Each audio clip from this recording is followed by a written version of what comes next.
ya di bawah Katim Sidiknya Pak Dirpidum.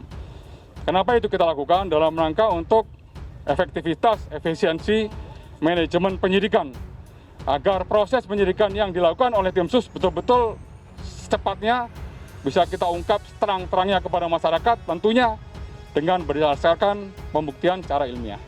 ADC dari Irjen Verdi Sambo. Yang kedua kemudian asisten rumah tangga dari Pak Verdi Sambo dan Bu Putri.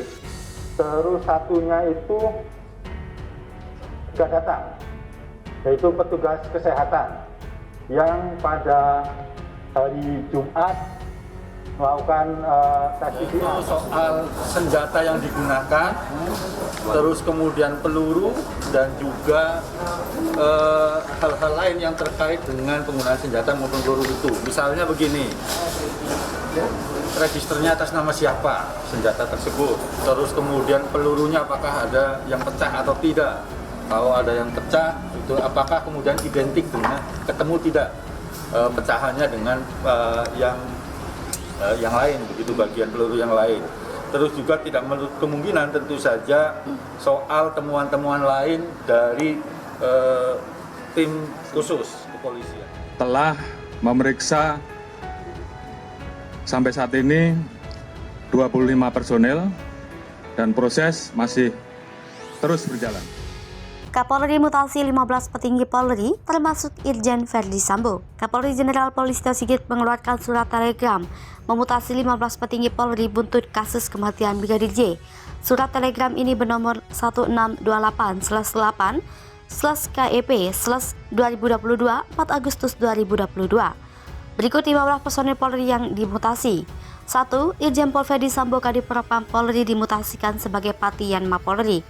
2. Irjen Pol Syahardiantono Wakabareskrim Polri diangkat sebagai Kadipropam Polri. 3. Brigjen Pol Hendra Kurniawan Karo Peminal Divpropam Polri dimutasikan sebagai Patian Mapolri. 4. Brigjen Pol Anggoro Sukartono SIK jabatan Karo Waprov Divpropam Polri diangkat sebagai Karo Paminal Divpropam Polri. 5. Kombes Pol Agus Wijianto SIK SHMH Sesrowaprov Divpropam Polri diangkat jabatan baru sebagai Karo Waprov Divpropam Polri. 6. Brigjen Pol Beni Ali SH SIK Karo Provas Divpropam Polri dimutasikan sebagai Patian Mapolri. 7. Kombes Pol Gupu Setiono SIK MH Kabak Yanduan Divpropam Polri diangkat sebagai jabatan baru Karo Provos Divpropam Polri. 8. Kombes Pol Deni Setia Nugraha Nasution SIK Sesero Paminal Divpropam Polri dimutasikan sebagai Pamen Yanma Polri. 9. Kombes Pol Edgar Diponegoro SIK MH Propaminal Divpropam Polri diangkat sebagai Sesero Paminal Divpropam Polri. 10. Kombes Pol Agus Nurpatria SK Kaden A Rapominal Divpropam Polri dimutasikan sebagai Pamen Yanma Polri. 11. AKBP Arif Rahman Arifin SIK MH Wakil Kepala Detasemen B Ropaminal Propam Polri dimutasikan sebagai Pamen Yanma Polri. 12. Kompol Paikuni Wibowo jabatan PLs Kasubag Riksa Bagak Etika Rawat Prof Divpropam Polri dimutasi sebagai Pamen Yanma Polri. 13. Kompol Cut Putranto PS Kasubag Audit Rawat Prof Divpropam Polri dimutasikan Pamen Yanma Polri. 14. AKBP Ridwan Reki Nelson Sublanit SH SIK Kasat Reskrim Polres Metro Jaksel sebagai Pamen Yanma Polri. 15. AKP Rifaizal Samuel sebagai Kanit 1 Satreskrim Polres Metro Jaksel Polda Metro Jaya dimutasi sebagai Pamen Yanma Polri. Detik-detik Brigadir J tersungkur, masih ditembak dari jarak dekat, Baradae ungkap fakta ini. Dalam baku tembak polisi dengan polisi di rumah dinas Kadifpropam nonaktif Irjen Pol Verdi Sambo, Brigadir J tersungkur dan akhirnya tewas. Detik-detik Brigadir J telah diungkapkan Baradae sebagai pihak yang disebut lawan baku tembaknya kepada Komnas HAM. Adu tembak Brigadir J dengan Baradae oleh Komnas HAM juga tengah dicocokkan melalui temuan CCTV yang merekam kondisi rumah Verdi Sambo saat peristiwa terjadi. Baradae sebut Ketua Komnas HAM Ahmad Taufan Damanik sudah menjelaskan kronologi kasus polisi tembak polisi di rumah dinas Verdi Sambo. Brigadir J yang terlibat adu tembak dengan Baradae terkena tembakan hingga tersungkur. Kemudian Baradae mendekati dan kembali terjadi penembakan. Taufan dalam sebuah acara kontroversi milik Metro TV yang tayang melalui Metro News di YouTube mengungkapkan awal mula terjadi baku tembak dengan Baradae dan Brigadir J. Atas pengakuan Baradae kepada Komnas HAM, peristiwa itu bermula saat Baradae yang baru tiba di rumah dinas Ferdi Sambo yang kemudian naik ke lantai 2 itu. Baradae naik ke lantai 2 menuju ke ruangan tidur ajudan. Kemudian, setelah mendengarkan teriakan itu, Baradae turun dan melihat Brigadir J. Setelah beberapa tembakan, Baradae menuju ke belakang, mengokang senjata dan membalas tembakan itu. Setelah itu masih adu tembak lagi sampai Brigadir J tersungkur. Masih menurut pengakuan Baradae, Kepala Komnas HAM, setelah adu tembak dan Brigadir J tersungkur, akhirnya mendekati dan menembak lagi untuk memastikan lawannya sudah dilumpuhkan. Baradae dibebaskan karena alasan membela diri. Mantan Kabareskrim tidak bisa. Klaim Putri bahwa Barada Richard Eliezer Pudihang Limiu atau Baradae dibebaskan dengan alasan membela diri mendapat pertentangan dari mantan Kabareskrim Polri Komjen Pol Susno Duaji.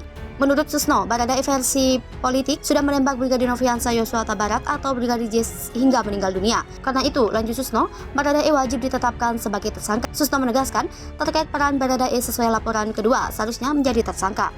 Selain itu, keberadaan Baradae yang tidak jelas juga membuat banyak spekulasi. Informasi terakhir, Baradae mengajukan perlindungan ke LPSK. Seperti diberitakan, aksi baku tembak yang terjadi di kediaman Kadipropam Polri, Irjen Pol Ferdi Sambo terus diselidiki. Informasi yang dihimpun tim penyelidik, insiden penembakan terjadi karena Brigadir Nofriansah Huta Barat atau Brigadir J diduga melecehkan istri Ferdi Sambo, yaitu Putri Chandrawati. Yosua disebut masuk ke kamar istri Ferdi Sambo dan menodongkan pistol. Melihat kehadiran Brigadir Nofriansah Yosua Huta Barat di dalam kamarnya, istri Ferdi Sambo teriak histeris. Teriakan istri Ferdi Sambo itu didengar oleh Baradae yang saat itu berada di lantai 2. Dia pun berlari turun ke lantai 1 dan menuju ke arah kamar pribadi komandannya. Melihat kedatangan Baradae, Brigadir Yosua menegurnya. Karena panik, Yosua langsung menodongkan senjata dan menembak Baradae. Saat peristiwa itu terjadi, Ferdi Sambo tidak ada di rumah. Dia tengah menjalani tes PCR. Dari hasil olah TKP, Brigadir Yosua melepaskan tembakan sebanyak 7 kali, sedangkan Baradae membalas tembakan 5 kali. Ferdi Sambo mengetahui peristiwa itu setelah ditelepon oleh istrinya yang berteriak histeris. Mendengar teriakan istrinya, Ferdi Sambo langsung bergegas menuju kediamannya di kawasan Duren 3, Jakarta Selatan. Ferdi Sambo langsung menghubungi Kapolres Jakarta Selatan. Kasus ini ditangani oleh Satreskrim Polres Metro Jakarta Selatan dan Propam Polri. Ramadan menyebut Polri telah melakukan olah TKP, sejumlah aksi telah dimintai keterangan, termasuk istri Kadipropam dan Baradae. Buntut insiden berdarah pembunuhan Brigadir J, Kapolri perintahkan penahanan 4 anggota polisi ke tempat khusus. Kapolri Jenderal Listio Sigit Prabowo mengatakan ada 4 anggotanya yang ditahan buntut insiden berdarah yang menewaskan Brigadir J. Mereka ditahan di tempat khusus. Namun tak dirinci mengenai identitas 4 anggota Polri itu, hanya disampaikan mereka merupakan bagian dari 25 orang yang diperiksa Inspektorat Khusus Polri. Tak disampaikan juga mengenai alasan penempatan mereka di tempat khusus itu, tetapi diduga berkaitan dengan upaya menghilangkan alat bukti di kasus Brigadir J. Sementara untuk 21 anggota polisi lainnya yang sempat diperiksa Irsus akan diproses secara kode etik. Jika nantinya terbukti terlibat dalam rangkaian kematian Brigadir J, maka proses pidana akan dilakukan. Kapolri menyatakan tim Irsus bentukannya sudah memeriksa 25 personil di balik insiden berdarah yang menewaskan Brigadir J. Bahkan, 3 diantaranya berpangkat Brigadir Jenderal atau Bintang 1. Kemudian, ada juga 5 Kombes 3 AKBP, 2 Kompol, 7 Panma, dan 5 Bintara, serta tamtama puluhan personil polisi yang diperiksa itu disebut dari berbagai satuan. Dari Satuan Divisi Propam, Polres, dan Polda Bareskrim, kata Sigit.